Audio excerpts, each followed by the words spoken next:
সুপ্রিয় শিক্ষার্থী বন্ধুরা, গত পর্বে আমরা শিখছিলাম সাবস্ক্রিপ্ট ট্যাগ এবং সুপারস্ক্রিপ্ট ট্যাগ।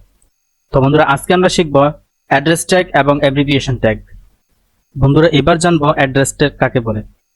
অ্যাড্রেস ট্যাগ আসলে যোগাযোগ তথ্য ইত্যাদির জন্য ব্যবহার করা হয়।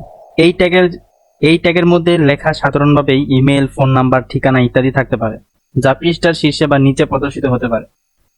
তো বন্ধুরা, এবার দেখবো এই অ্যাড্রেস ট্যাগ কিভাবে ব্যবহার করা হয়। তো চলুন বিস্তারিত কোড এডিটরে দেখা যাক।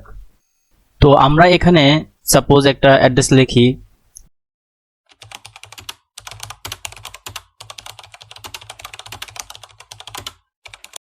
FSD academy, Dhaka 1200 Bangladesh.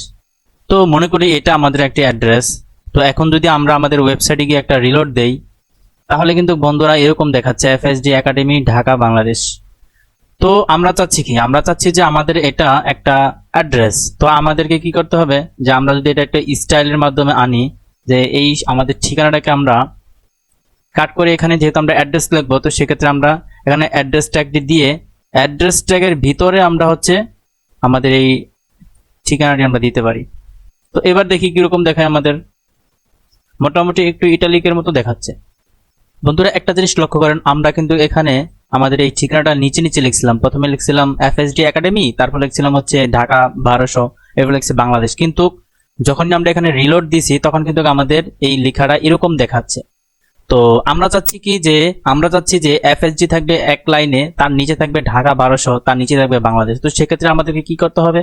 তো সেক্ষেত্রে আমাদেরকে এটাকে পরের লাইনে নিতে হবে। আর পরের লাইনে নেওয়ার জন্য আমরা কি শিখছিলাম? পরের লাইনে নেওয়ার জন্য আমরা একটা ট্যাগ শিখছিলাম, সেটা হচ্ছে বিআর ট্যাগ। বন্ধুরা, তো বিআর ট্যাগ যদি এখানে একটা এন্টার দিয়ে দেই, এবার আমরা আমাদের ওয়েবসাইটে গিয়ে একটা রিলোড দিলে কিন্তু এখানে আমরা বিআর ট্যাগ ব্যবহার করেছিলাম, আমাদের এই লাইনটা কিন্তু দ্বিতীয় লাইনে চলে আসছে। তো আমরা যদি সেম এখানেও আবার বিআর ট্যাগ দিয়ে দেই, তো এখানে যদি একটা রিলোড দিয়ে আসা, তাহলে কিন্তু আমাদের পুরো অ্যাড্রেসটা কিন্তু এরকম দেখাচ্ছে। বন্ধুরা, আমরা কিন্তু গত পর্বেতে শিখছিলাম যে বিআর ট্যাগের একটা বিশেষত্ব আছে, সেটা হলো বিআর ট্যাগের কোনো ক্লোজিং ট্যাগ নাই। এবার আমরা এখানে আরেকটা ট্যাগ লিখবো, আর সেটা হচ্ছে পি ট্যাগ। আর আমরা জানি যে পি ট্যাগ মানে paragraph tag.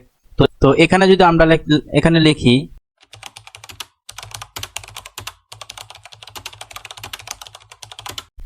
FSD academic live in Bangladesh, তাহলে এটা যদি আমরা আমাদের ওয়েবসাইটে এসে একটা রিলোড দেই, আমাদের এখানে দেখাচ্ছে যে FSD academy live in Bangladesh.